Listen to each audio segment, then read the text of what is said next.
नमस्कार. आज बसमध्ये शेजारी एक मुलगी बसली होती. तिचा मोबाईल खाली पडला. ती बिचारी कसं उचलू कसं नाही, अनकम्फर्टेबल होती, म्हणून मी तिला मोबाईल उचलून दिला आणि तिला म्हटलं, तू कम्फर्टेबल नसते तर असे कपडे कशाला घालते? खाली वाकेल तर टॉप वर होईल का, खाली होईल का, कशाला घालायचे असे कपडे? त्यावर ती उत्तरली मला की ही फॅशन आहे म्हणे ताई. माझ्यापेक्षा काही जास्त लहान नव्हती. अशी इज्जत विकणं काय तुमची फॅशन आहे? आणि मुळात आईवडील तरी घराच्या बाहेर कसे निघू देतात तुम्हाला? काल मी एक व्हिडिओ बनवला ज्यामध्ये सांगितलं की तुमच्यासारखे शिवभक्त असताना कुठल्याही मुलीच्या केसालाही धक्का लागता कामा नये, पण मुलींनीच जर मर्यादा सोडल्या तर मुलांना तरी बोलून काय फायदा? आजही आम्ही आमच्या वडिलांसमोर ओढणी न घेता जाऊ शकत नाही. हिंमतच नाही तशी आमच्यात. त्याला तुम्ही अशिक्षित वडील म्हटले तरी चालतील, पण हे आमच्या वडिलांचे संस्कार आहेत. मुलींनी मर्यादा सोडू नये. आपली मुलगी कॉलेजला कशी जाते याचं कारण तुम्हाला माहिती, मी सांगण्याची गरज नाही. अरे महाराष्ट्रामध्ये जेवढे बलात्कार वाढले, माफी मागून वाक्य बोलतो दादा, माझ्या वाक्याचा अजिबात विपर्यास करू नका, चुकीचा अर्थ घेऊ नका. महाराष्ट्रामध्ये जेवढे बलात्कार वाढले त्या बलात्काराला कारणीभूत 95% मुली. महाराज मुलांची अजिबात चुकी नाही. तुम्ही म्हणसाल असं कसं बोलता महाराज? अरे लाजा वाटल्या पाहिजेत एवढं अंग प्रदर्शन तुम्ही करायला लागलाय. हलकटा हो. कोणता मुलगा तुमच्याकडे बहिणीच्या भावानं पाहिजे दादा?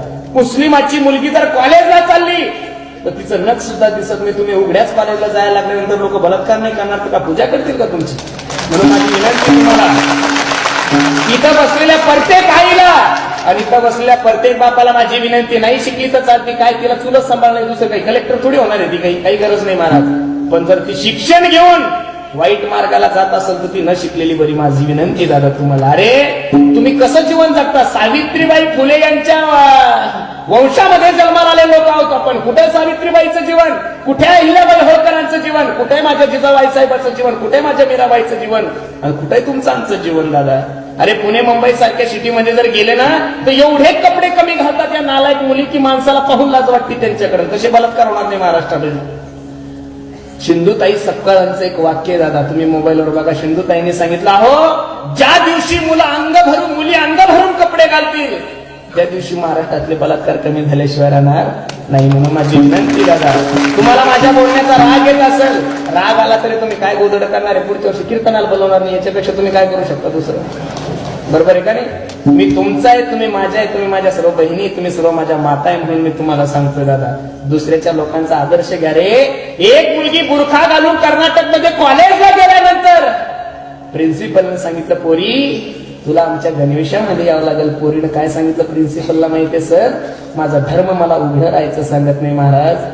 त्या पोरीनं कॉलेजचा त्याग केला पण धर्माचा त्याग केला नाही. का तुम्हाला कळत नाही ह्या गोष्टी? म्हणून माझी विनंती तुम्हाला, मुलीला तुम्ही इंजिनियर करा, डॉक्टर करा, काही करा दादा, पण अंग भरून कपडे घालायचं शिकवा. प्रतिभाताई पाटीलचा फोटो जर नसेल पाहिलं तर कीर्तन संपलं तर घरी जाऊन यांना बघा.